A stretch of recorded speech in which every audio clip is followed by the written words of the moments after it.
गंगा किनारे बसे छोटे से गांव में भोला नाम का एक गरीब आदमी रहता था। भोला की जिंदगी संघर्षों से भरी थी। वह बचपन से ही मेहनत करता आ रहा था, लेकिन गरीबी उसका साथ नहीं छोड़ रही थी। उसके माता पिता खेतों में मजदूरी करते थे और जब वह भी उन्हीं की तरह मजदूरी करने लगा। भोला की शादी कम उम्र में हो गई थी और कुछ सालों में उनके 2 बच्चे हो गए। परिवार बढ़ने के साथ खर्चे भी बढ़ने लगे, लेकिन मजदूरी से घर चलाना मुश्किल हो रहा था। कई बार पेट भरने के लिए सिर्फ पानी पीकर ही सोना पड़ता। एक दिन जब भोला को काम नहीं मिला तो वह उदास होकर गांव के चौपाल पर बैठ गया। वहीं एक बूढ़े दादाजी बैठे थे, जो गांव के सबसे समझदार इंसानों में से एक थे। उन्होंने भोला से पूछा, बेटा इतना उदास क्यों है?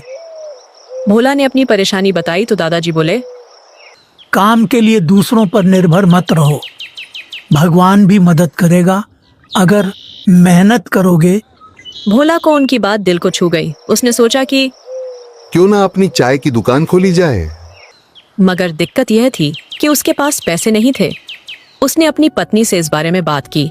विमला ने अपने बचाए हुए कुछ पैसे भोला को दिए और गांव के एक दोस्त से उसने थोड़ा और उधार लिया।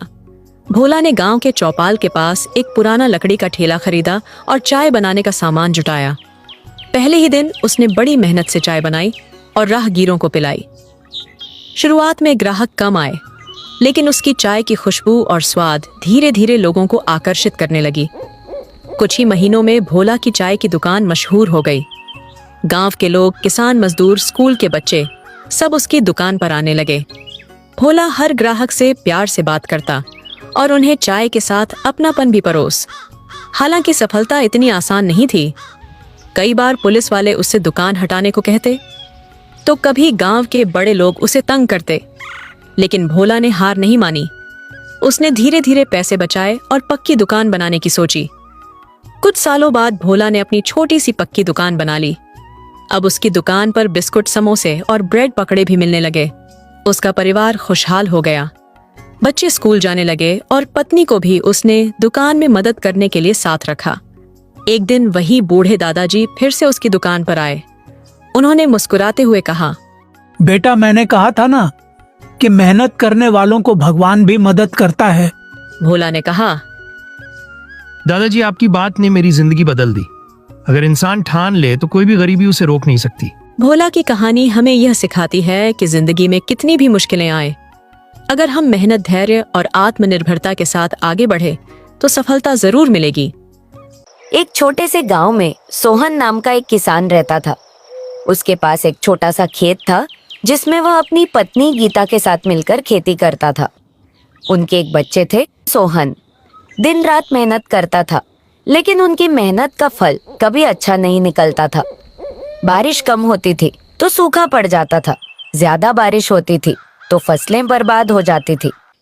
एक दिन सोहन खेत में काम करते हुए उदास हो गया। सोहन, तुम इतने उदास क्यों हो? गीता, हम कितनी भी मेहनत कर ले, हमारा भाग्य साथ नहीं देता। हमारी फसलें कभी भी अच्छे से नहीं उगती हैं। लगता है कि हम इस गांव में कभी खुशहाल नहीं हो पाएंगे। सोहन, हार मत मानो। हमने इतनी मेहनत की है, हमें निराश नहीं होना चाहिए। हमें नए तरीके से खेती करने की कोशिश करनी चाहिए। नए तरीके से कैसे? हमारे पास तो कोई पैसा नहीं है कि हम नई तकनीक खरीद सके। हम गांव के सरकारी स्कूल में जाकर कृषि वैज्ञानिकों से सलाह ले सकते हैं। शायद वे हमें कुछ अच्छे सुझाव दे सके। सोहन को गीता की बात अच्छी लगी। अगले दिन वे दोनों गांव के स्कूल गए और वहां के कृषि वैज्ञानिक से मिले। वैज्ञानिक ने उन्हें बताया कि उनकी मिट्टी में नाइट्रोजन की कमी है। उन्होंने उन्हें बताया कि कैसे वे अपनी फसलों में जैविक खाद का इस्तेमाल करके नाइट्रोजन की कमी को पूरा कर सकते हैं। सोहन ने वैज्ञानिक की बातों को ध्यान से सुना और उन्हें धन्यवाद दिया। घर लौटकर उन्होंने गीता के साथ मिलकर जैविक खाद बनाने का काम शुरू किया। उन्होंने गांव के अन्य किसानों को भी जैविक खेती के बारे में बताया। अगले साल सोहन ने जैविक खाद का इस्तेमाल करके अपनी फसल उगाई। उनकी मेहनत रंग लाई और उनकी फसल बहुत अच्छी हुई। उनकी फसल देखकर गांव के अन्य किसान भी हैरान रह गए। उन्होंने